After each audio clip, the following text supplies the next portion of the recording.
ठीक है, मैं ऑडिबल हूँ? एक बार बता दो, दिख रहा है वीडियो तुम लोगों को? ओके ठीक है, चलिए। सो हम लोगों ने चैप्टर 1 लास्ट क्लास में स्टार्ट किया था, मतलब एक ही क्लास अभी क्लास 12 की हुई थी, उसमें भी हमने बेसिक्स ही डिस्कस किया था एक्चुअली, जो रिलेशन फंक्शन का। तो अभी मैं 12th क्लास का जो रिलेशन फंक्शन है जो आपके एग्जाम में आएंगे फाइनल 12th में, वो स्टार्ट करते हैं। तो पिछले क्लास में बस मैंने उसका बेसिक्स बताया था, जो इसमें आपको हेल्प करेगा, अभी जो हमारा चैप्टर है उसमें हेल्प करेगा। ठीक है, तो देखो यहाँ पे क्या है, तो सीधा मैं कंटेंट पे आ जाता हूँ, मैं खुद ही लिख दूंगा यहाँ पे। सो अभी हम लोग क्या कर रहे हैं, जो क्लास 12th का जो एनसीईआरटी है उसका चैप्टर 1 जो है रिलेशन एंड फंक्शन, तो उस पे आते हैं। सो इसमें जो है जैसे कि मैं लास्ट क्लास में बताया था, यहाँ पे 12th क्लास में पढ़ना क्या है, तुम्हें जो पढ़ना है टाइप्स ऑफ रिलेशन पढ़ना है, टाइप्स ऑफ रिलेशन। तो पहले एक बार मैं पूरा थ्योरी कंप्लीट करा देता हूँ, जो पहली एक्सरसाइज है 1.1 एक्सरसाइज, उसमें जो थ्योरीज है वो करा देते हैं, फिर हम लोग क्वेश्चंस करेंगे एनसीईआरटी से।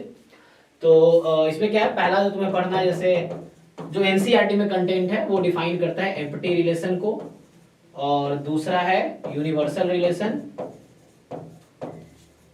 और तीसरा है, इसमें साउंड बहुत कम आ रहा था, एक बार देखना साउंड बढ़ा कम आ रहा था ना, रिफ्लेक्सिव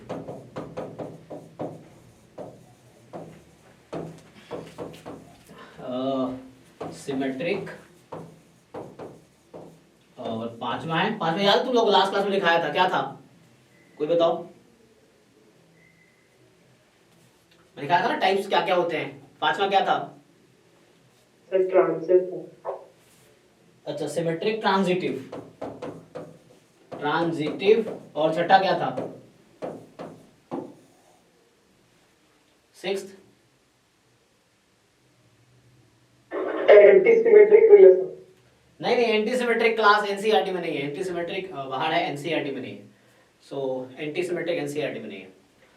सो यहाँ जो है इक्विवेलेंस रिलेशन है। तो एनसीईआरटी का जो कंटेंट है ना, सो मुझे पता है एंटीसिमेट्रिक क्या होता है, लेकिन यहाँ पे नहीं है आपके, ठीक है ना, एनसीईआरटी में कहीं डिफाइन नहीं किया हुआ, तुम चेक करो।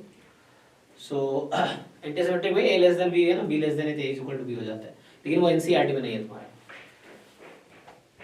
ओके, तो एनसीईआरटी में मेनली यही 6 पढ़ने हैं, उसमें भी जो एग्जाम में क्वेश्चंस आएंगे वो मेनली इस पे आएगा, रिफ्लेक्सिव, सिमेट्रिक, ट्रांजिटिव और इक्विवेलेंस, इस पे ही आएगा। इसमें एक और टॉपिक अलग से पढ़ना है मुझे, इक्विवेलेंस क्लास, इस पे भी क्वेश्चन आते हैं, इक्विवेलेंस क्लास क्या होता है, सो ये पढ़ना है, इक्विवेलेंस क्लास क्या होता है उसके बारे में पढ़ना है। तो इक्विवेलेंस रिलेशन होगा, तो उसमें हर एलिमेंट के पास एक कलेक्शन ऑफ, मतलब एक एलिमेंट जितने भी एलिमेंट से रिलेटेड है उसका जो सेट होता है उसको क्लास बोलते हैं, वो डिफाइन करूंगा मैं।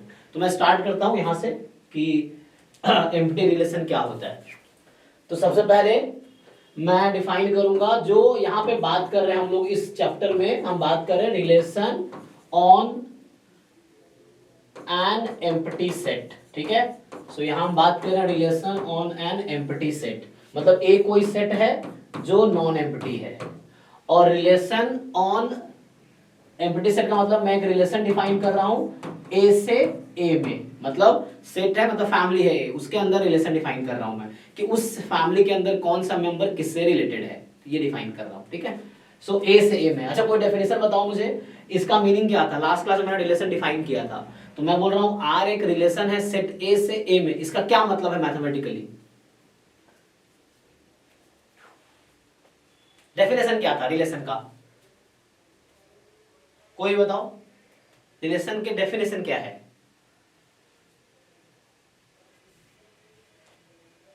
देख के बताओ या तुमने अगर नोट किया हो। रिलेशन का कलेक्शन है सर। कलेक्शन है किसका?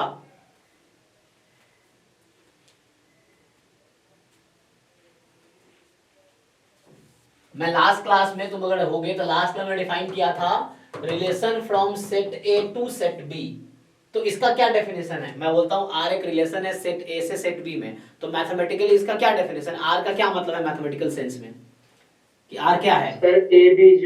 सर ए और बी जो है दो नॉन एम्प्टी सेट है, और जो सबसेट ए क्रॉस बी है वो रिलेशन होता है सेट ए से सेट बी का। ओके यस, ए क्रॉस बी का जो सबसेट है, यस, तो आर जो होगा वो सबसेट होगा ए क्रॉस बी का, तो हम बोलेंगे वो एक रिलेशन है। तो सेम चीज यहां लगा सकते हो आप, मैंने क्या किया ए से ए में डिफाइन किया है, तो तो यहाँ आर जो है वो सबसेट है ए क्रॉस ए का, ठीक है, सिंपल। तो अगर आपसे मैं पहला क्वेश्चन पूछूं लास्ट क्लास की तरह कि अगर मान लो ऐसा है, इफ सेट ए हैज मान लो n नंबर ऑफ एलिमेंट्स, ठीक है, set A has n number of elements, ठीक है, पहले ये बताओ। So find the total number of relations, find the total number of relations which can be constructed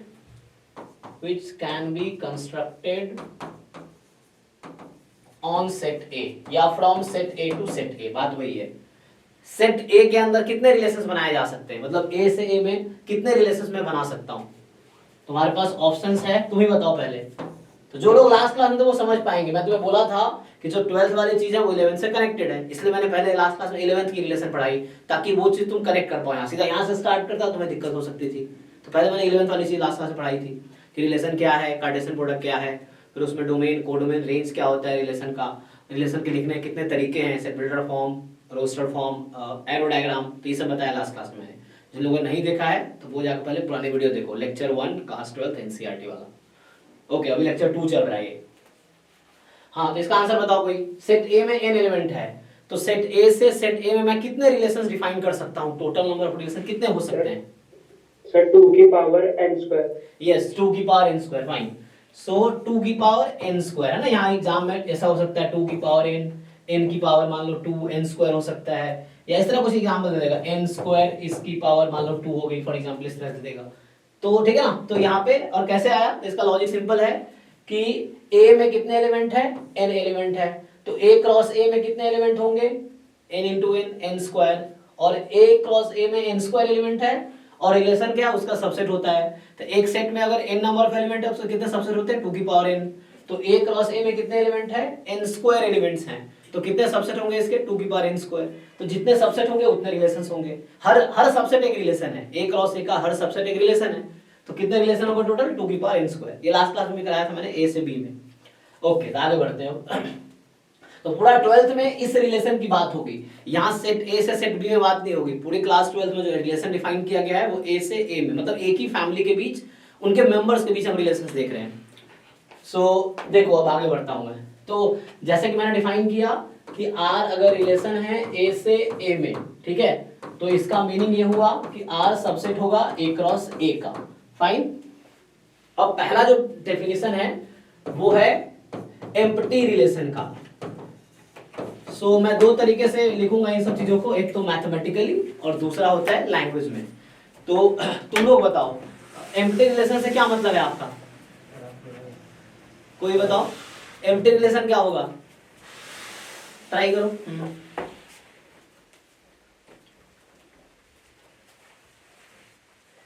ऐसे last class में बताया था ना मैंने, एम्प्टी रिलेशन क्या होता है, ट्राई करो तुम लोग।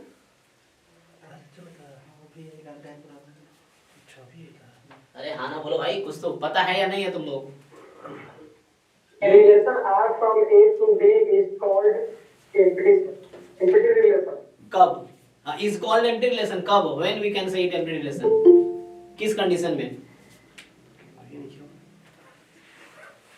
मतलब एक रिलेशन को एम्प्टी रिलेशन हम कब बोलेंगे, मतलब मैथमेटिकली क्या मतलब होगा उसका, या सबसेट है। हाँ, यस। तो देखो, तुमने ये देखा है कि A क्रॉस A का हर सबसेट एक रिलेशन है सेट A पे, और एम्प्टी सेट हर सेट का सबसेट है, तो empty set A cross A का भी सबसेट होगा। तो इसीलिए जब रिलेशन एम्प्टी सेट के इक्वल हो जाए तो उसको बोलेंगे एम्प्टी रिलेशन, ठीक है, तो उसको बोलेंगे एम्प्टी रिलेशन। तो देखो सिंपल, मैं दो तरह से लिखता हूं, एक तो मैथमेटिकल सेंस में और एक यूजुअल लैंग्वेज में, ताकि तुम्हें समझ जाए। एक तो ये तरीका है कि मान लो ऐसा हो, if no element of set A is related to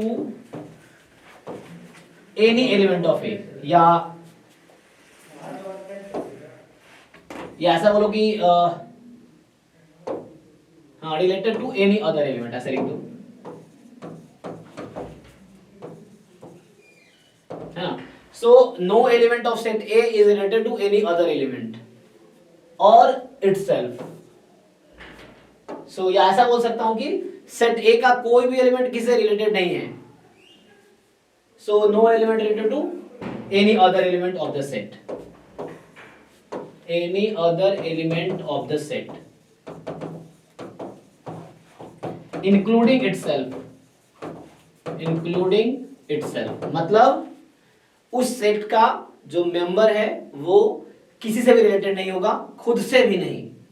example तो एक मैथमेटिकली बता, दैट इज ये होगा कि हमने ये देखा था रिलेशन क्या है, ए क्रॉस ए का सबसेट है, और हम जानते हैं कि एम्प्टी सेट भी ए क्रॉस ए का सबसेट है। सो जब ऐसा हो जाए कि रिलेशन एम्प्टी सेट के इक्वल हो जाए जो कि ए क्रॉस ए का सबसेट है, तो देखो ए क्रॉस ए के पास 2 की पावर n स्क्वायर सबसेट है। तुमने देखा अगर सेट ए में n नंबर ऑफ एलिमेंट है तो ए क्रॉस ए में n स्क्वायर एलिमेंट है, तो ए क्रॉस ए के पास 2 की पावर n स्क्वायर सबसेट्स है, तो उसमें एक सबसेट एम्प्टी सेट भी होगा क्योंकि एम्प्टी सेट हर सेट का सबसेट है।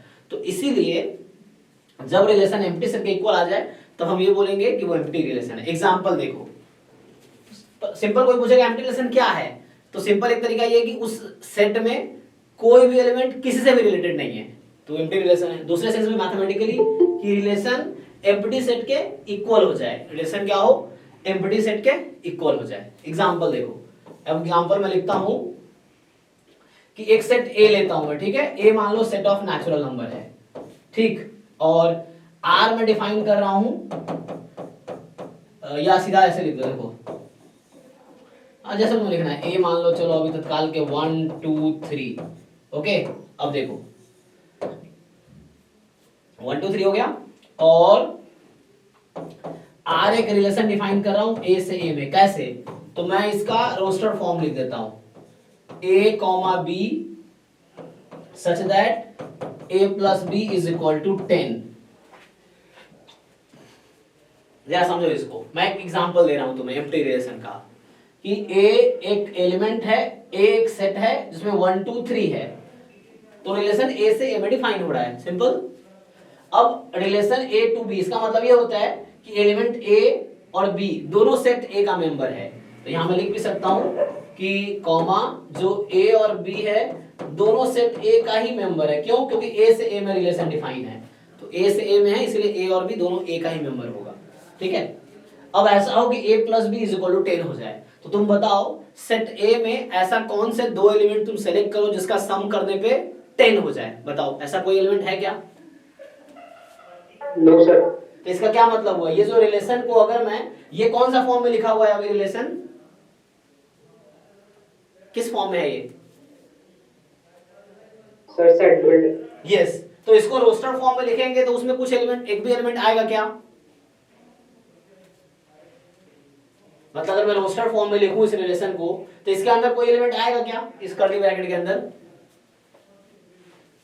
No sir. नहीं, यस, तो इसका मतलब है ये एम्प्टी रिलेशन है क्योंकि कोई दो एलिमेंट इससे रिलेटेड नहीं है, ये फाई हो गया, तो यहाँ एम्प्टी सेट फाई के इक्वल हो, मतलब आर जो है वो फाई के इक्वल आ गया, क्यों, क्योंकि इस सेट का कोई भी एलिमेंट इससे रिलेटेड नहीं है। क्यों रिलेटेड नहीं है, हमने कहा ए बी से रिलेटेड होगा, देखो ऑर्डर पेयर का मतलब होता है ए का रिलेशन बी के साथ है, तो ए का रिलेशन बी के साथ कब होगा, जब कंडीशन दिया कि ए प्लस बी को 10 होना पड़ेगा, बट ए में ऐसा कोई दो एलिमेंट है क्या जिसका सम 10 हो जाए, नो, तो इसका मतलब सेट ए में कोई भी एलिमेंट किसी भी एलिमेंट से रिलेटेड नहीं है, इसका मतलब हुआ कि ये जो रिलेशन हमने डिफाइन किया वो एक एम्प्टी रिलेशन है, ठीक है।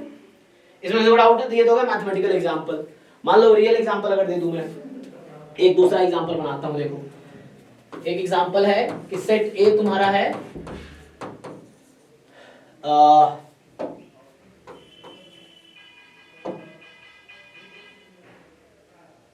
हाँ ठीक है, set of students in a boys school, so boys school में सिर्फ बॉयज पढ़ते हैं, तो उसके जितने स्टूडेंट है उसका एक कलेक्शन ले लिया मैंने, एक सेट, वो ए है, रिलेशन डिफाइन कर रहा हूं ए से ए में, कैसे, आर जो है ए कॉमा बी है अगर ए इज सिस्टर ऑफ बी। अब बताओ, देखो ए से ए में रिलेशन है, मतलब ए से ए में सिर्फ ए के अंदर बात कर रहे थे, ए में क्या है, एक बॉयज स्कूल है कोई जिसके सारे एलिमेंट्स हैं, सारे स्टूडेंट उस सेट में हैं। अब हम क्या बोल रहे हैं कि ए का रिलेशन बी के साथ होगा, ए का रिलेशन बी, ए और भी कोई दो स्टूडेंट है, तो ए का रिलेशन बी के साथ होगा अगर ए सिस्टर होगा बी का। तो बताओ स्कूल में ऐसे दो स्टूडेंट तुम्हें मिलेंगे क्या जो एक सिस्टर है दूसरे का, ऐसा हो सकता है? यस और no?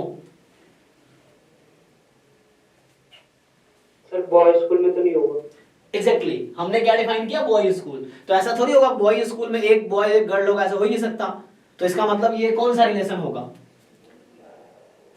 Sir empty. Yes it is empty relation, क्योंकि इसमें ऐसा हो ही नहीं सकता। हम कोई दो स्टूडेंट ऐसा ढूंढ ही नहीं पाएंगे इस सेट में जो एक दूसरे का सिस्टर हो, क्योंकि ऐसा हो ही नहीं सकता, है ना?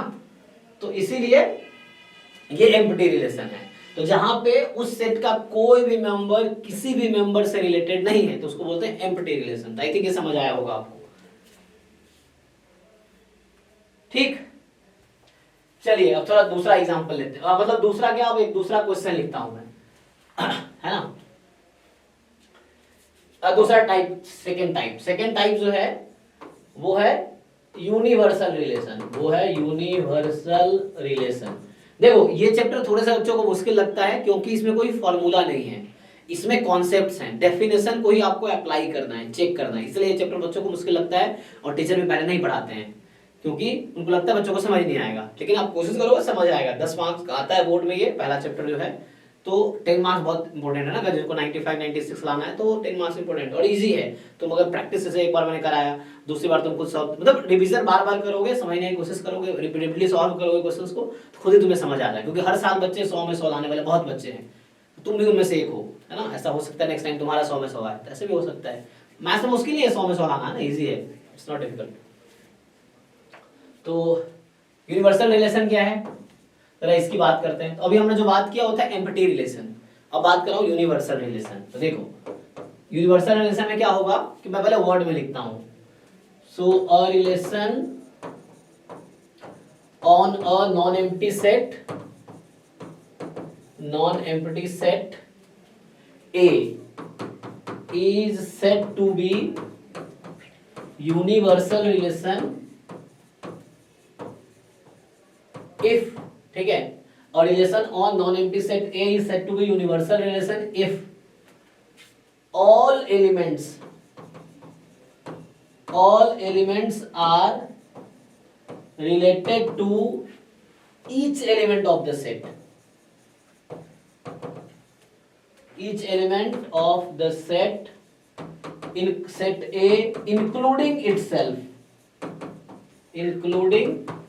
itself, मतलब उस सेट का हर एलिमेंट सबके साथ रिलेटेड होगा, खुद से भी रिलेटेड होगा उस रिलेशन के हिसाब से।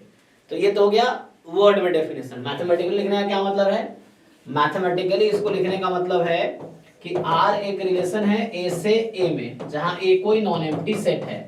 तो नॉन एम्प्टी होना इसलिए जरूरी है कि उसमें कम से कम एक एलिमेंट तो हो, इसीलिए। तो अब मैं बोलूंगा R यूनिवर्सल रिलेशन है अगर R खुद A क्रॉस A के इक्वल हो जाए। R किसके इक्वल हो जाए? A क्रॉस A के। तो आपने क्या देखा था कि रिलेशन एक सबसेट है A क्रॉस A का, तो एम्प्टी सेट जो था वो स्मॉलेस्ट सबसेट था और A क्रॉस A क्या है? लार्जेस्ट सबसेट है। मतलब सबसे बड़ा सबसेट A क्रॉस A का क्या होगा? खुद होगा वो। और सबसे छोटा सबसेट कौन हुआ? Empty set. तो जब रिलेशन एम्प्टी सेट के इक्वल हो जाए तो एम्प्टी रिलेशन, जब रिलेशन A क्रॉस A के इक्वल हो जाए तो वो यूनिवर्सल रिलेशन। इसके एग्जांपल देता हूं मैं, देखो वही वाला एग्जांपल स्टार्ट करता हूं।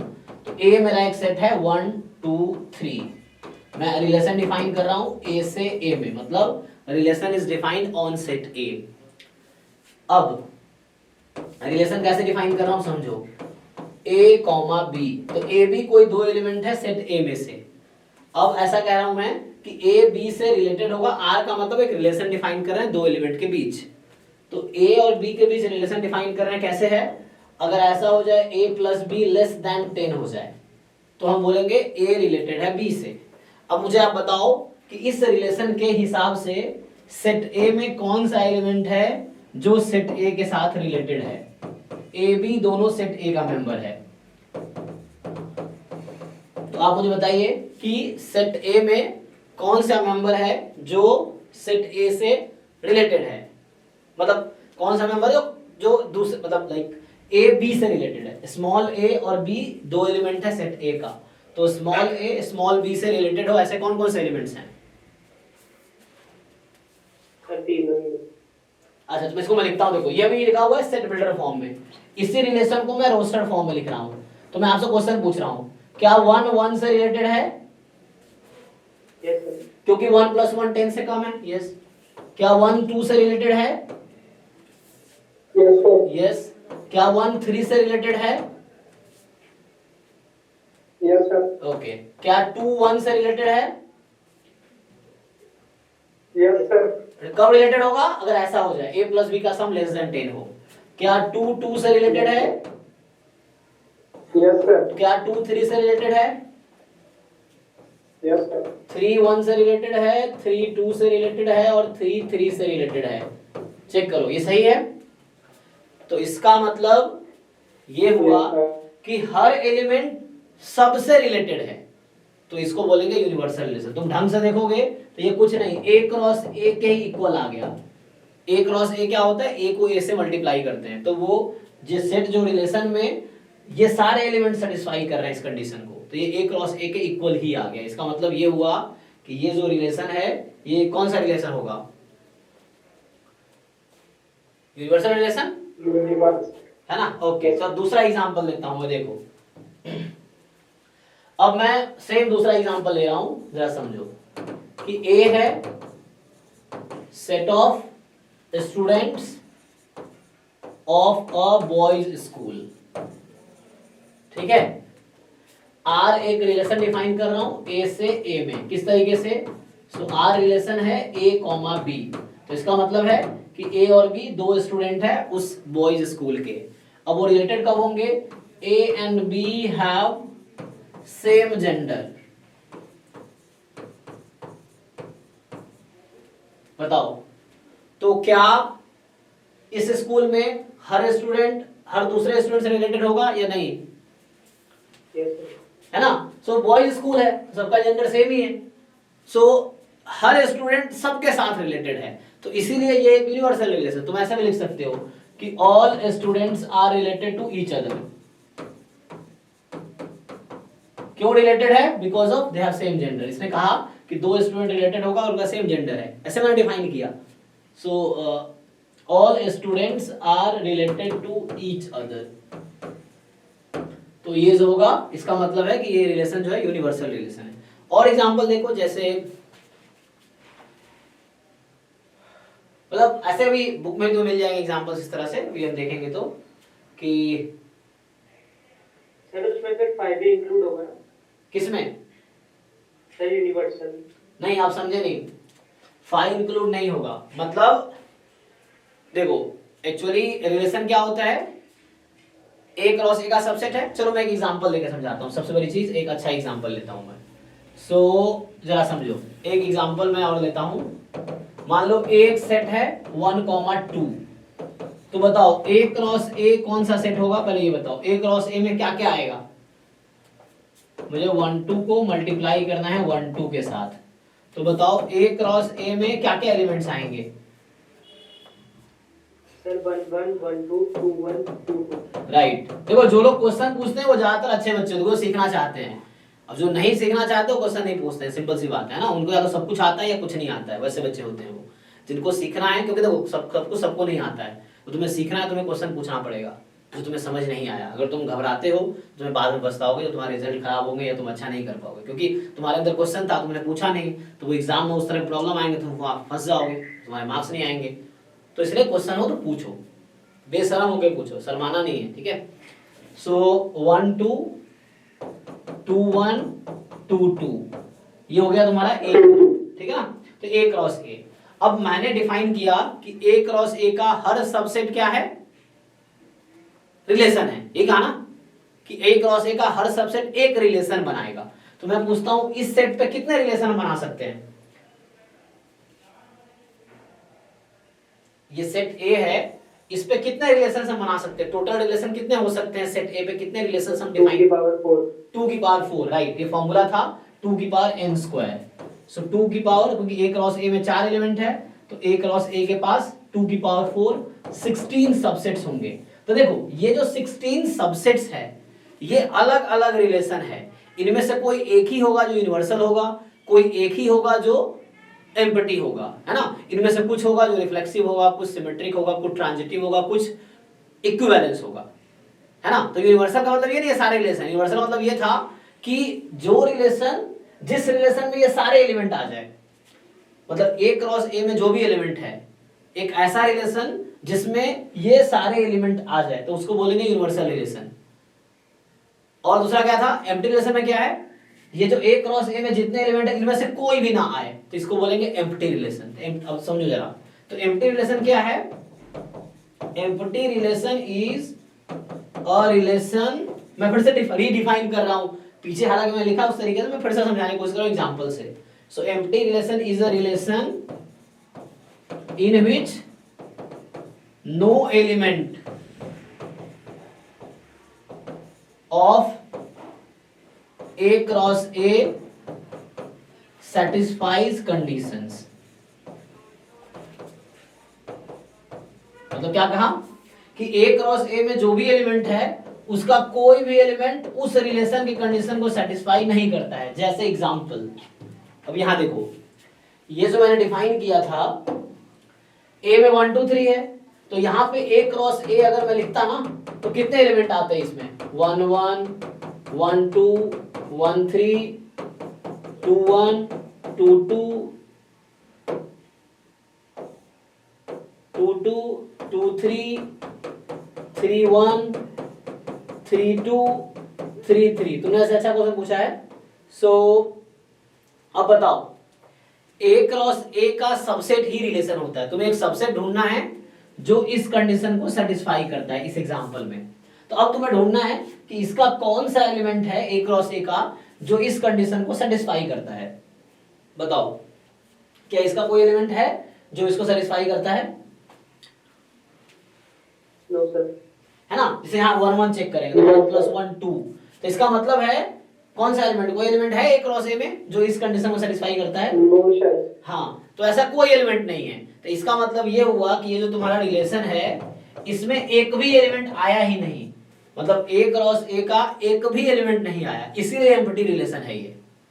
और अगर ऐसा कंडीशन होता है यहाँ पे कि ये सारे एलिमेंट इस रिलेशन में आ जाते, ए क्रॉस ए में जो भी एलिमेंट है वो सारा एलिमेंट इसमें आ जाता, तो हम क्या बोलते हैं इसको?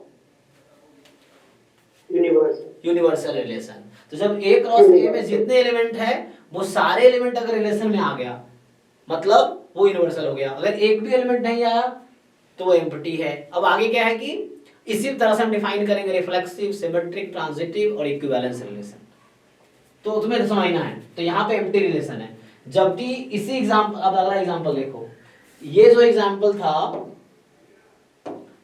चलो इसी को मैं कंटिन्यू करता हूं। देखो, जैसे मान लो यहाँ पे है कि ए तुम्हारे पास है 1 2 3, ए क्रॉस ए तुम्हारे पास है 1 1 1 2 1 3 2 1 2 2। देखो, जैसे तुम क्वेश्चन पूछते हो ना, तो मुझे ये समझ आता है मुझे और कितना बताना है, क्योंकि डिपेंड करता है सामने वालों को कितनी जरूरत है। जितनी तुम्हें जरूरत है उतना ही हम बताएंगे, है ना। सो ये चीज है, तुम जब क्वेश्चन पूछोगे तो समझ आओगे कि और बताना है बच्चों को, तो ऐसे करके जब क्वेश्चन पूछोगे तो समझ आता है। सो 1 1 1 2 1 3 2 1 2 2 2 3 3 1 3 2 3 3, ये तुम्हारे पास आ गया ए क्रॉस ए। ठीक है, अब मैंने जो रिलेशन डिफाइन कर रहा हूं यहां पे, जैसे पिछले क्वेश्चन था ए बी सच दैट, अब मैं लिखूंगा a + b = 5। मान लो ये लिख दिया मैंने, तो ये तुम्हारा हो गया रोस्टर फॉर्म, सॉरी सबबिल्डर फॉर्म। अब इसको तुम रोस्टर फॉर्म में कन्वर्ट करो। अब तुम क्या देखोगे कि ए क्रॉस ए का ऐसा कौन सा मेंबर है, क्योंकि मैं रिलेशन ए से ए में डिफाइन कर रहा हूं, रिलेशन में डिफाइन कर रहा हूं ए से ए में, रिलेशन ए से ए में डिफाइन कर रहा हूं, मतलब R A to A में डिफाइन कर रहा हूं मैं। तो तुम्हें देखना है कि ए क्रॉस ए का सबसेट ही रिलेशन होता है, तो ए क्रॉस ए में कौन कौन सा एलिमेंट है जो इस कंडीशन को सेटिस्फाई कर रहा है, बताओ। 2 3 और 3। ओके, यस, सो 2 3 एंड 3 2, यही है बस दो एलिमेंट। अब बताओ, अब इस रिलेशन को देख के बताओ क्या ये एम्प्टी रिलेशन है? No sir. नहीं है। क्यों नहीं है? क्यों नहीं है एम्प्टी रिलेशन? सर उसमें सबसेट आ गया, उसमें मेंबर आ गया। यस, सो इसमें क्या हुआ कि इसमें मेंबर आ गए एक क्रॉस ए के। हाँ, खाली नहीं रहा ये। अगर कोई एलिमेंट किसी से रिलेटेड नहीं होता तब एम्प्टी होता, यहाँ कुछ एलिमेंट आ गए तो एम्प्टी नहीं रहा ये, तो नॉन एम्प्टी हो गया, इसलिए एम्प्टी रिलेशन नहीं है। क्या ये यूनिवर्सल रिलेशन है? No sir. नहीं है। यस, क्यों? सर उसमें सारे एलिमेंट्स नहीं आए उससे। यस, सारे एलिमेंट नहीं आया, तो सिंपल यही था कि एम्प्टी रिलेशन का मतलब है कि ए क्रॉस ए का कोई भी एलिमेंट उस रिलेशन वाले कंडीशन को सेटिस्फाई नहीं करेगा, तो एम्प्टी रिलेशन है। यूनिवर्सल का मतलब था कि ए क्रॉस ए का जितना भी मेंबर है, सारा मेंबर्स जो है, all members will satisfy this condition. तो यहाँ क्या हो रहा है कि ऐसा भी नहीं कि कुछ भी सेटिस्फाई नहीं कर रहा और ऐसा भी नहीं सारे सेटिस्फाई कर रहा, इसीलिए ये रिलेशन जो है, this is neither empty nor universal. So ये एम्प्टी भी नहीं है क्योंकि कुछ एलिमेंट है इसमें, यूनिवर्सल इसलिए नहीं है क्योंकि सारे एलिमेंट नहीं है। तो आई होप आपको समझ आया होगा कि एम्प्टी क्या होगा, यूनिवर्सल क्या होगा। हाँ जी, जिनका डाउट था क्लियर हुआ कुछ? Yes sir. चलो अच्छा, एक एग्जांपल तुम्हें एनसीईआरटी का ही दिखा देते हैं। सो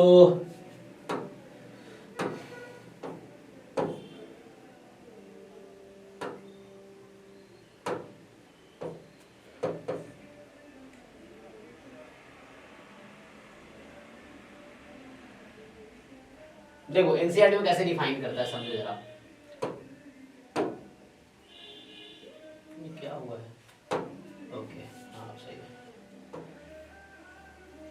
देखो एनसीईआरटी यहां से स्टार्ट है, मैं तुम्हें थोड़ा सा वो करता हूं,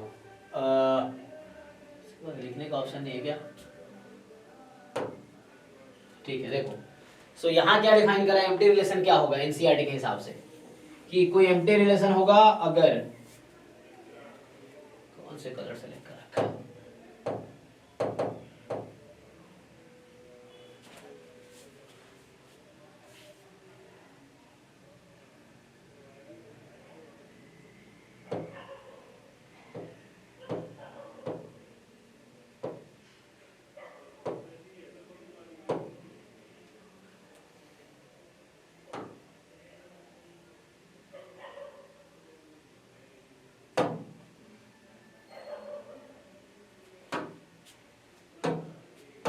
ओके देखो ये क्या कहना चाह रहा है, जैसे यहाँ पे डेफिनेशन क्या था, तुम लोग पढ़ पा रहे हो क्या डेफिनेशन?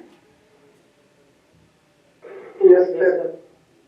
अभी पढ़ पा रहे हो? देखो सो इन्होंने क्या कहा है, मैं ये एग्जांपल भी डिस्कस करूंगा जो इन्होंने कहा है। अभी देखो इसका एग्जांपल डिस्कस करता हूं मैं। 1 2 3 4 ए लिया है और ये रिलेशन लिया, मैं इसके भी बात करता हूं। देखो सो ये एनसीईआरटी में डेफिनेशन है, इसको मैं कलर किससे करूं, कहां भेज दिया इसको ना,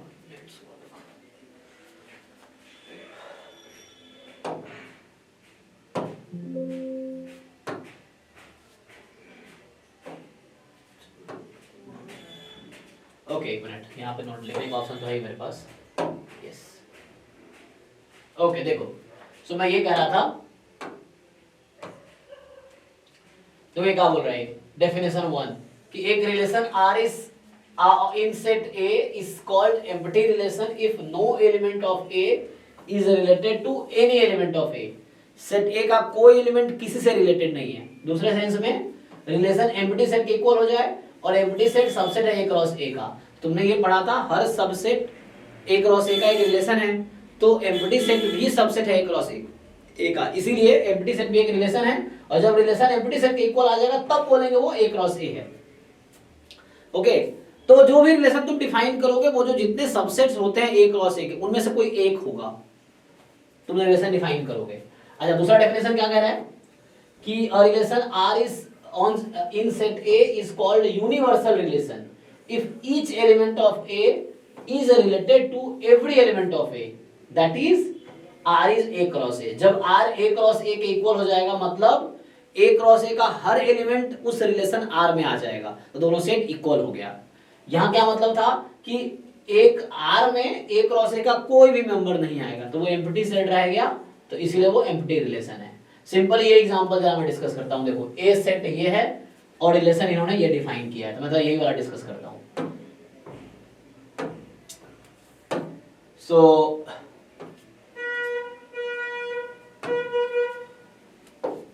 इसमें क्या लिया इन्होंने, एग्जांपल की बात कर रहा हूं। देखो तो एग्जांपल ये है कि ए जो सेट है तुम्हारा 1 2 3 4, आर सेट ए पे डिफाइन किया हुआ है a comma B such that I think था b minus A is equal to 10। देखो ऐसा कुछ लिखा है b minus a minus B is equal to 10, so a minus B is equal to 10,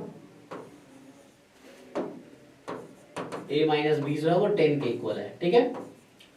सो अब तुम देखो यहाँ पे बताओ कि अगर मैं a क्रॉस a निकालता हूं, suppose a cross a find करता हूं, तो ये होगा 1 1 1 2 1 3 1 4 2 1 2 2 2 3 2 4, ठीक है। फिर 3 1 3 2, मुझे देखो तुम्हें पता है a क्रॉस a कैसे निकालते हैं, मैं a क्रॉस a फाइंड कर रहा हूँ, मल्टीप्लाई कर रहा हूँ एक a से 3 3 3 4 4 1, ये सब ऑर्डर पेयर्स हैं 4 3 4 4। अब बताओ मुझे इस ए क्रॉस में ऐसे कौन से पेयर है जो इस कंडीशन को सेटिस्फाई कर रहा है?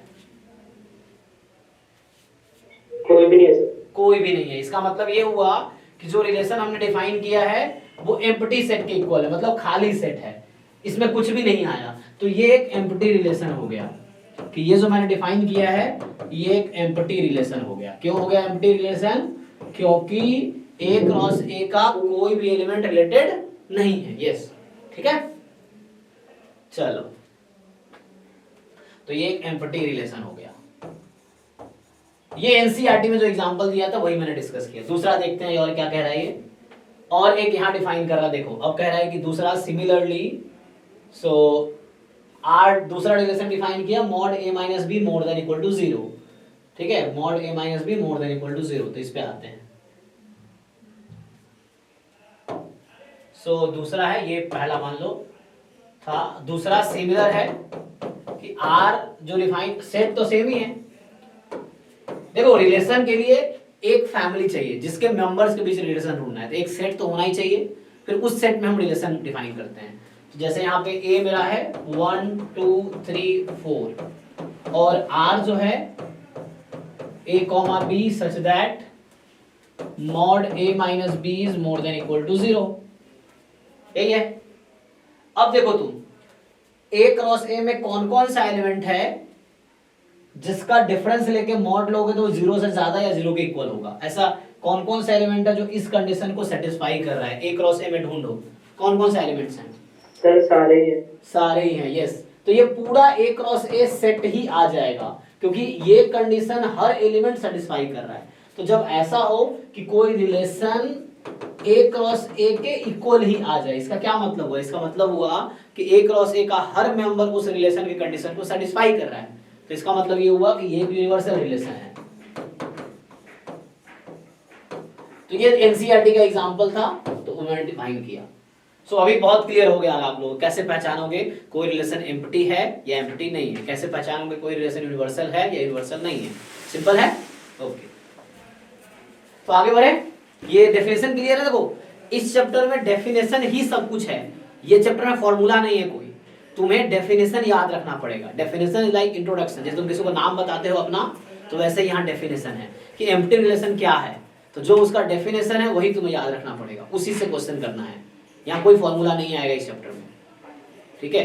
तो ये इसलिए ये चैप्टर प्योर मैथमेटिक्स का पार्ट माना जाता है। लाइक यहाँ पे उस तरह का नहीं है कि पुट वैल्यू करो आंसर आ जाएगा, यहाँ तुम्हें सोचना पड़ेगा, ठीक है। लॉजिक्स है एक्चुअली यहाँ पे। सो लॉजिकली तुम्हें सोचना है कि वो कंडीशन सेटिस्फाई कर रहा है या नहीं कर रहा है, इस तरीके से तब डिसाइड करोगे हाँ या ना। तो ये चैप्टर इसलिए थोड़ा सा मुश्किल है, लेकिन इतना भी मुश्किल नहीं है कि तुम समझ ना सको, हम समझा ना सके, ठीक है। एनीवे, तो ठीक है। तो अभी दो डेफिनेशन में देखा है कि एम्प्टी रिलेशन क्या है, और कोई बताओ तो अब आगे बढ़ता हूं मैं, ठीक है। 5 टाइप, मेनली 5-6 टाइप है, तो कोई एक बार रिपीट करो कि एम्प्टी रिलेशन क्या होता है, एक बार बताओ अपने अपने शब्दों में तुम। एम्प्टी रिलेशन क्या होगा, कोई भी बताओ तुम में से।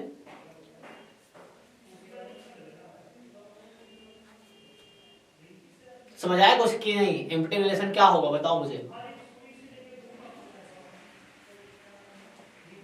सर जब उसमें कोई एलिमेंट नहीं आएगा तब कोई एम्प्टी सेट हो जाएगा, आ जाएगा तो नॉन एम्प्टी सेट हो जाएगा। Yes yes you are right, ठीक है आप सही बताए। तो यूनिवर्सल सेट क्या होगा, यूनिवर्सल रिलेशन क्या होगा। सर यूनिवर्सल रिलेशन में ना उसके सारे एलिमेंट आ जाएंगे सर। हाँ, ए क्रॉस ए के सारे एलिमेंट आ जाएंगे, ठीक कह रहे हैं आप, ठीक है। चलिए आगे बढ़ते हैं अब। तो अगला जो डेफिनेशन तीसरा टाइप का है, मैं फिर से कह रहा हूँ, डेफिनेशन तुम्हें याद रखना पड़ेगा, क्वेश्चन सॉल्व करोगे डेफिनेशन लिख के रख लो, फिर देखते कि सॉल्व करो, लाइक उससे डेफिनेशन ही अप्लाई करना है। सो अगला है रिफ्लेक्सिव रिलेशन। देखो रिफ्लेक्सिव रिलेशन तीसरा टाइप। सो ये सब थोड़ा इंपॉर्टेंट है जो आप करा रहा हूँ, इस पे एग्जाम में ज्यादा क्वेश्चंस आते हैं जो आप कराऊंगा। तो रिफ्लेक्सिव रिलेशंस क्या होता है, तो पहले मैं वर्ड में लिख देता हूँ कि मान लो कोई एक सेट है जिस पे तुम रिलेशन डिफाइन कर रहे हो। तो सिंपल क्या है कि a relation on a non empty set A is reflexive relation if every element of set A is related to itself, है ना, to at least itself, ऐसा लिख लो, मैंने ऐसा लिख दिया। एटलीस्ट इटसेल्फ मतलब क्या हुआ हिंदी में बताए, तो कोई सेट है तुम्हारे पास, मान लो एक सेट है ए जो कि नॉन एम्प्टी है, ये कहना चाह रहा है आर तुमने डिफाइन किया ए से ए में, और आर कैसा सेट होगा, आर एक सेट होगा जिसमें हर एलिमेंट खुद से रिलेटेड होना ही चाहिए, कम से कम दूसरे से रिलेटेड है कोई दिक्कत नहीं है, बट जरूरी क्या है, जरूरी ये है कि हर एलिमेंट खुद से रिलेटेड हो। देखो यहाँ पे ऐसे लिखते हैं, तो थोड़ा सा मैं मैथमेटिकली लिखूं तो ऐसा है, समझो कि A comma A belongs to R, मतलब रिलेशन एक सेट ही है, एक्चुअली कलेक्शन है ऑर्डर पेयर का। तो ए कॉमा ए टाइप का होगा for all A belongs to set A. Mathematically ये डेफिनेशन है रिफ्लेक्सिव रिलेशन का, मैथमेटिकली ये डेफिनेशन,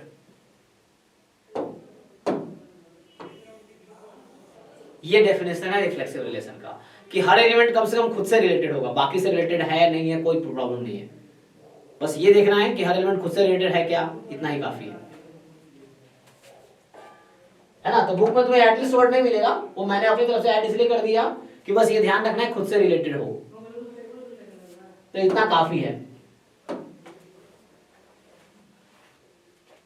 ओके, तो रिलेशन कैसा होगा, इसमें ऐसा टाइप का होगा, लिखूंगा मैं तो जैसे एक एग्जांपल देके समझाता हूं, चलो इसको एग्जांपल देके समझाता हूं।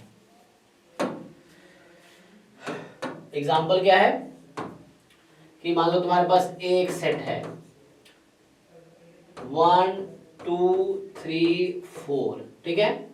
अच्छा वही एग्जांपल लेता हूं जो वहां डिफाइन किया था कि order pair A comma B such that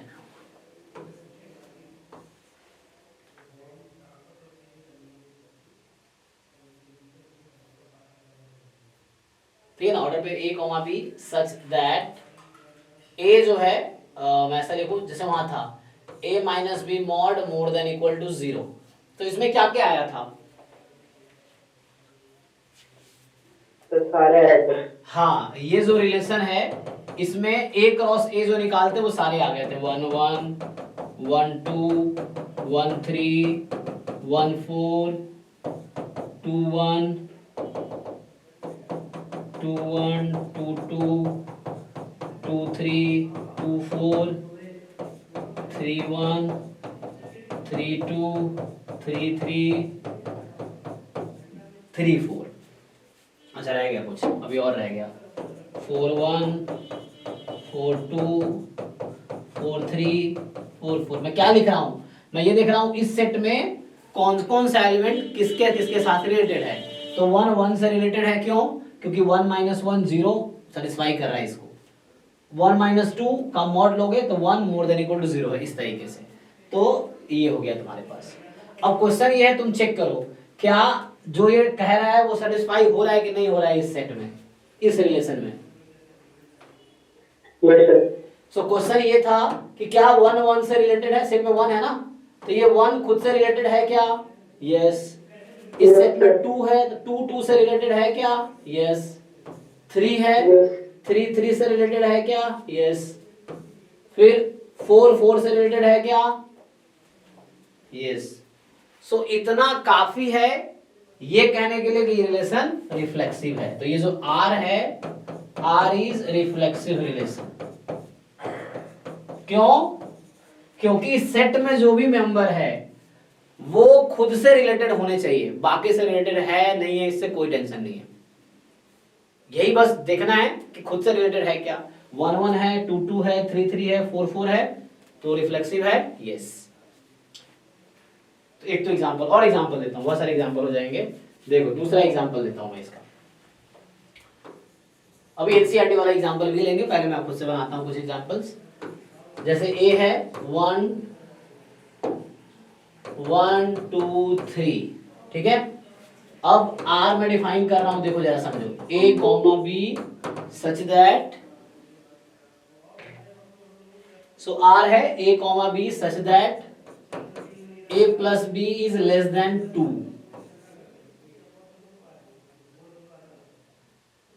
less than, चलो 2 के बजाय मैं ले लेता हूं a plus B is less than 5। चलो बताओ तो इसमें क्या क्या आएगा, बताओ मुझे। R को लिखो रोस्टर फॉर्म में, क्या क्या आएगा इस सेट में, कौन सा एलिमेंट किस किस से रिलेटेड है।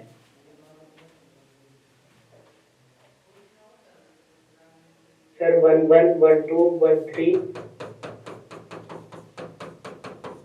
यस। सर 2 1 2 2 2 3। सर 3 1 3 2 3 2। 3 1 3 2 3 2 आएगा क्या?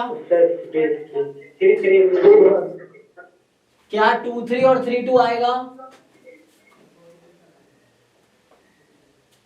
हाँ या ना? 2 3 इसमें आएगा या 3 2 आएगा? क्या क्वेश्चन में पूछ रहा हूं, क्या ये सेटिस्फाई कर रहा है इस कंडीशन को? No sir. a plus B 5 से कम होनी चाहिए। देखो यहाँ इक्वल टू नहीं लगा है, इक्वल टू नहीं लगा है, तो तुम्हें ध्यान रखना है 5 से कम ही होना चाहिए। तो ये इसमें नहीं आएगा, ये भी नहीं आएगा, तो क्या हो आएगा?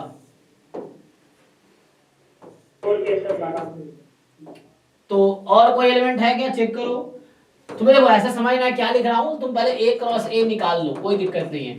तुम a क्रॉस a में से सेलेक्ट करो कि कौन कौन सा एलिमेंट इसमें आ सकता है। तुम्हें डायरेक्टली नहीं दिख रहा हो तो पहले a क्रॉस a फाइंड करो, फिर उसमें सेलेक्ट करो कि कौन कौन सा आएगा। 1 1 1 2 1 3 2 1 2 2 2 3 3 1 3 2 3 3, ये a क्रॉस a है। अब तुम सेलेक्ट करो इसमें से कौन कौन सा एलिमेंट है जो इस कंडीशन को सेटिस्फाई कर रहा है, वो एलिमेंट चूज कर लो। कौन कौन सा है? ठीक है, इतना ही है ना? Yes sir. ओके। अब मुझे बताओ क्या ये रिलेशन रिफ्लेक्सिव है? हाँ, यस और नो? क्या ये रिलेशन रिफ्लेक्सिव है? तुम्हें लगता है रिफ्लेक्सिव है? डेफिनेशन पढ़ लो, एक बार डेफिनेशन पढ़ लो यहाँ पे कि रिफ्लेक्सिव होने के लिए every element of set A must be related to, यहां मैं लिख देता हूं मस्ट बी रिलेटेड टू, मतलब निश्चित रूप से रिलेटेड होना चाहिए एटलीस्ट इटसेल्फ, खुद से। तो छोड़ो, ध्यान लगाओ, देखो यहाँ पे। सो ये बताओ ए में 1 है, क्या 1 1 से रिलेटेड है, यस और नो? नो सर नहीं है, मतलब रिफ्लेक्सिव नहीं है। नहीं होगा। ओके, तो अब चेक करते हैं क्यों। तुम्हारा आंसर सही है। तो 1 सेट में है, क्या 1 1 से रिलेटेड है? यस। 2 सेट में है, 2 2 से रिलेटेड है? यस। 3 सेट में है, क्या 3 3 से रिलेटेड है इसमें? No sir. नो। तो this is not reflexive, this is not reflexive. Why? Because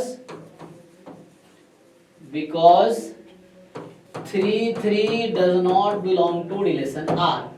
3 से रिलेटेड नहीं है, इसलिए ये रिफ्लेक्सिव नहीं है. सिंपल, क्योंकि इसने कहा था कि ए R में होना चाहिए, हर A belongs to A. Set A का हर मेंबर, एवरी एलिमेंट, एक भी छूट गया तो नहीं होगा रिफ्लेक्सिव. तो हर मेंबर खुद से रिलेटेड हो, ये होना चाहिए. चलो कुछ मैं ऐसे ही लिख के दिखाता हूं तुम्हें, और एग्जांपल लो. सो A तो सेट फिक्स है, 1 A फिक्स है, 1 2 3. ये सेट है जिसपे तुम रिलेशन डिफाइन कर रहे हो, तो इसके एलिमेंट के बीच रिलेशन ढूंढ रहे हो तुम. R में लिखता हूं पहला, देखो पहला पार्ट तुम समझो. पहला पार्ट है R है, मान लो एम्प्टी रिलेशन है. क्या एम्प्टी रिलेशन कभी रिफ्लेक्सिव हो सकता है? बताओ, एम्प्टी रिलेशन रिफ्लेक्सिव होगा क्या? R एम्प्टी सेट के इक्वल हो गया, मतलब कहीं है ही नहीं कुछ इसमें. क्या ये रिफ्लेक्सिव होगा? यस नो बोलो. तुम्हें जो समझ आ रहा बोलो ना, गलत ही बोलो, कोई दिक्कत नहीं है. तुम गलत सही जो समझ आ रहा बोलो. क्या एम्प्टी सेट रिफ्लेक्सिव होगा? एम्प्टी रिलेशन रिफ्लेक्सिव रिलेशन होगा? हो सकता है. क्यों? सर एम्प्टी सेट हो सकता है रिफ्लेक्सिव. रिफ्लेक्सिव होने के लिए क्या कंडीशन है? इस सेट में हम बात करें रिफ्लेक्सिव होने से रिलेटेड होगा. क्या इसमें तुम्हें कहीं दिख रहा है 1 1 से रिलेटेड है? एम्प्टी तो खाली है ना, तो इसमें 1 1 दिख रहा है तुम्हें? 1 1 2 2 3 3 दिख रहा है कहीं तुम्हें? तो बताओ क्या रिफ्लेक्सिव होगा?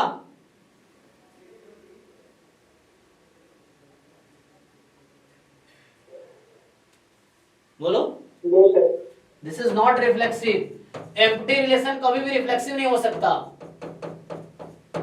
क्योंकि ये नॉन एम्प्टी सेट है. एम्प्टी सेट कभी भी रिफ्लेक्सिव नहीं होगा, क्योंकि उसमें एलिमेंट है ही नहीं ना. रिफ्लेक्सिव होने के लिए 1 1 से रिलेटेड होना चाहिए, 2 2 से रिलेटेड होना चाहिए, 3 3 से रिलेटेड होना चाहिए, तब रिफ्लेक्सिव होगा. कुछ है ही नहीं इसमें, कैसे रिफ्लेक्सिव होगा? दूसरा, हाँ, अब मैं यूनिवर्सल सेट की बात कर, यूनिवर्सल रिलेशन की बात करता हूं. मान लो 1 1 है, 1 2 है, 2 1 है, 2 2 है. पीछे लिखा हूं हालांकि मैं, ये 3 1 है, 3 2 है, 3 3 है.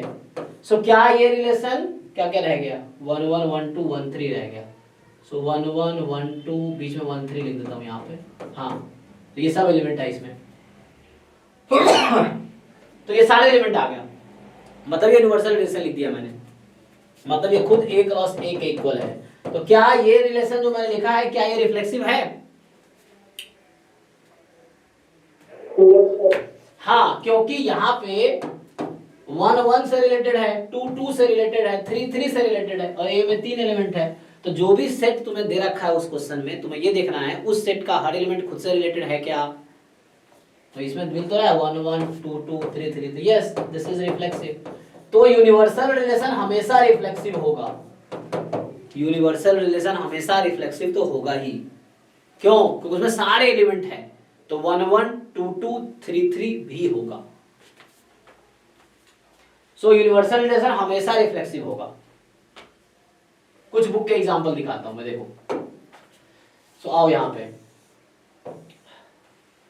तो ये तो एम्प्टी का, तुम एग्जांपल एक बार देखना खुद से. अभी मैं थोड़े से उस पे आता हूं. देखो, तो रिफ्लेक्सिव को बुक में कैसे डिफाइन करता है ये देख लो. बुक में इसने डिफाइन किया है रिफ्लेक्सिव को इस तरीके से. एक मिनट, कैसे डिफाइन किया है कि एक relation R in set A is called reflexive if AA belongs to R for every A belongs to A. So her element जो A में है उसके लिए A, A R में होना ही चाहिए. कुछ एग्जांपल देखो आगे. मैं अगर ठीक है, ये है, मैं सिमेट्री को नेक्स्ट क्लास में डिफाइन करूंगा, हालांकि टाइम निकल गया है. तो मैं कुछ एग्जांपल,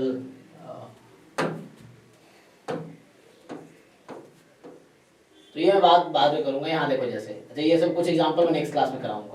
तो मुझे लगता है आज मैं अभी तत्काल यही छोड़ता हूँ. चलो ये देख लो, ये 4th एग्जांपल अभी के लिए देखो, मुझे समझने की कोशिश करो. तुम्हारा सेट A है 1 2 3. रिलेशन आर में इतने सारे एलिमेंट है, तुम बताओ क्या ये रिफ्लेक्सिव है? सेट है तुम्हारा 1 2 3 और रिलेशन में ये सब एलिमेंट है, तो रिफ्लेक्सिव है कि नहीं? बोलो। है। तो देखो ए सेट में तुम्हारा क्या है, सो द रिलेशन आर, सो है लेकिन बिल्कुल तो चेक करने को बोल रहा हूं मैं। तो 1 है तो 1 1 है क्या? यस। 2 है यहाँ पे 2 2 है क्या? यस। 3 है यहाँ पे 3 3 है क्या? यस। तो सेट में जो भी मेंबर है वो रिलेशन में उसका पेयर होना चाहिए 1 1 2 2 3 3, क्योंकि वो खुद से रिलेटेड होने चाहिए, तो रिफ्लेक्सिव है, प्रूव भी करना रिफ्लेक्सिव है। सो ये सब मैं अगले क्लास में और डिटेल में कराऊंगा, मैं थोड़ा आराम से करा रहा हूँ क्योंकि अभी ना तुम्हें समझने में थोड़ा टाइम लगेगा। कुछ लोग है ना जिनको थोड़ा बहुत आइडिया है पहले से उनको ज्यादा समझ आएगा, जो फर्स्ट टाइम कर रहे हैं थोड़ा सा टाइम। अच्छा घर पे तुम रिवाइज करना इसको, घर पे क्या करो, तुम एनसीईआरटी खोलो और एक एक लाइन पढ़ो इसका, ठीक है ना। तुम यहाँ से स्टार्ट करो, शुरू से स्टार्ट करो, कोई दिक्कत नहीं, तुम यहाँ से एक एक लाइन पढ़ो और उसको समझने की कोशिश करो। कोई लाइन समझ ना आए तो मुझसे पूछो भैया ये लाइन समझ नहीं आया मुझे, तो तुम पूछ सकते हो, ठीक है। तो उस केस में मैं बता दूंगा कौन सी लाइन तुम्हें कुछ भी समझ ना आई तो तुम एग्जांपल 1 देखना, एग्जांपल 2 मैं नेक्स्ट क्लास में फिर से एग्जांपल कराऊंगा हालांकि। तो अभी मैंने 3 चीजें डिफाइन किया आज। एम्प्टी रिलेशन क्या होता है, यूनिवर्सल रिलेशन क्या होता है, रिफ्लेक्सिव रिलेशन क्या होता है। एम्प्टी रिलेशन था कि सेट ए का कोई भी एलिमेंट किसी से रिलेटेड नहीं होगा। यूनिवर्सल था कि ए का सेट का हर एलिमेंट सबसे रिलेटेड होगा। और रिफ्लेक्सिव में क्या था, हर एलिमेंट खुद से रिलेटेड होगा तो रिफ्लेक्सिव होगा। तो ये तुम्हें याद रखना है, डेफिनेशन है, डेफिनेशन पे ही क्वेश्चन होगा, कोई फार्मूला नहीं है चैप्टर में, इस एक्सरसाइज में एटलीस्ट कोई फार्मूला नहीं है। तो फार्मूला वाला चैप्टर आगे है, चैप्टर 2 से स्टार्ट होगा, पहला चैप्टर में नहीं है फार्मूला, 2 3 4 5 आगे फिर फार्मूले वाले चैप्टर्स जो इजी है। तो चैप्टर 2 से आसान चैप्टर है, सबसे मुश्किल चैप्टर क्लास 12 का थ्योरेटिकली देखो तो यही है। हालांकि इंटीग्रेशन ये सब डिफिकल्ट है इन द सेंस कि कंप्यूटेशन है वहां पे, लेकिन ये डेफिनेशन बेस्ड है, इसलिए लोग सबसे अंत में पढ़ाते हैं इस चैप्टर को ज्यादातर लोग, ठीक है ना। मैं पहले पढ़ा रहा हूँ क्योंकि मुझे कोई टेंशन है, तुझे फीस तो लिया ना मैंने कि मुझे फीस वापस करना, तुम्हें समझ ना आया तो मैं अपना बेस्ट दे रहा हूँ, तुम अपना बेस्ट दो, समझ आएगा। ठीक, तो चलो अगले क्लास में कंटिन्यू करता हूँ। अगली क्लास कब होगी? कल, मंडे है ना, कल शाम को होगी, ठीक है। तो कल मैं यही से 3 क्लास होगी। हाँ टाइम फिक्स है, देखो शेड्यूल कभी चेंज नहीं हो रहा। मंडे वेडनेसडे फ्राइडे क्लास 12 9 से 10 रात को, Tuesday Thursday Saturday 11th class 9 से 10 रात को, ठीक है। तो ये फिक्स है। संडे आज हमने इसलिए रख दिया क्योंकि मैं फ्राइडे को अभी मैं क्लास नहीं ले पाया था, तो फ्राइडे वाली क्लास अभी आज संडे रखी थी, वरना टाइम यही मंडे वेडनेसडे फ्राइडे 3 दिन 11 3 दिन 12, ठीक है। तो कल मंडे है, सो कल सोमवार है, तो कल क्लास होगी 9 से 10 12th की, 12th क्लास की कल, ओके। इसी को कंटिन्यू, आज जहां तक किया उसी को भी मैं कंटिन्यू करूंगा, ठीक है। तो आज इतना ही रखते हैं, थैंक यू, मिलते हैं कल, ठीक है भाई, ओके चलिए, गुड नाइट।